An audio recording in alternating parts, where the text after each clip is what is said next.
Welcome to the first episode of Drug Free Australia's Injecting Room Scams series. I'm Gary Christian. I'm the Research Director for Drug Free Australia, and we are going to put up chapter and verse evidence from the government-funded evaluator's very own printed statements for the three most evaluated injecting rooms in the world: Australia's Sydney one, and also the Melbourne one, and Vancouver's Insight. And then you can decide for yourself whether the public is being given honest conclusions. In this series, we will look at the government-approved objectives for the injecting rooms, and in later episodes, we'll be looking at whether they save lives or whether they reduce public nuisance, and there's more on the list. You can scroll back at any time to see the rest.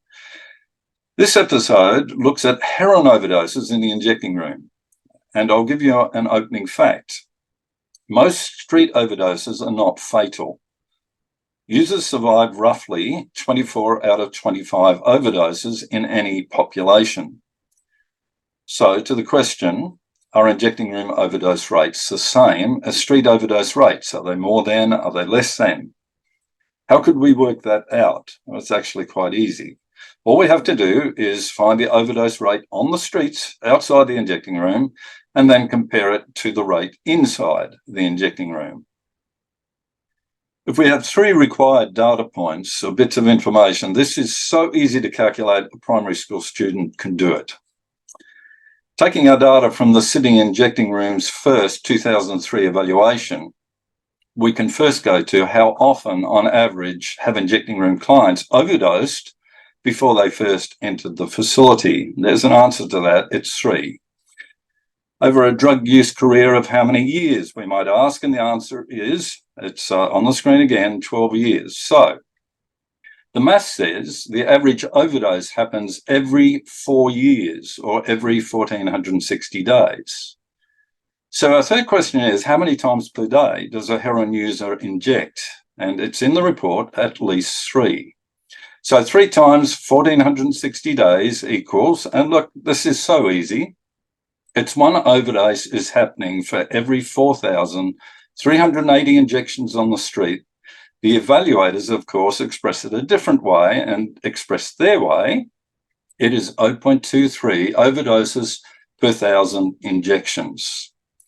So outside the Sydney injecting room, we have 0.23 overdoses per 1,000. Inside, it is 9.6 per 1,000. And we can do the maths, and that says that the overdoses in the facility are at least 42 times higher than out on the streets, higher than the rates of overdose for the injecting room clients before they presented there the first time. Now, if it was double street rates, we would expect alarm bells to be ringing, but 42 times higher, there is no two ways about this. It is alarming. According to data from a later evaluation of the same facility in 2010, the rates by then were 63 times higher. So what about Melbourne? Data in their report gives a rate of 23.5 overdoses per 1,000. And given that overdoses are pretty much uniform across Australia, 102 times higher than Sydney street rates is absolutely staggering. Written testimony from an ex-client of the Melbourne facility shows that he went there to experiment using greater amounts of drugs. And he says that everyone he talked to there was doing the same. He also says that he would not have relapsed a previous time if he hadn't been in there. Take testimony from a Sydney ex-client in rehab says pretty much the same thing. And you might want to return to this later and have a look at the words. Now, it's a specific job of evaluators to draw attention to this kind of overwhelming overdose disproportion. But they, without any real analysis of the disproportion, casually dismiss the astronomical rates with, oh, well, injecting room clients are probably high risk, and they may have taken more risks and used more heroin. There is no alarm on their part whatsoever, and there is certainly no warning for politicians. Is their explanation correct? Are injecting room clients more at risk than other populations? Well, note that only 44% of the injecting room clients had previously ever overdosed. When we calculated the street rate earlier, it makes our calculation generously over-conservative. In actual fact, way over-conservative, given that we generalised it to 100% of the clients.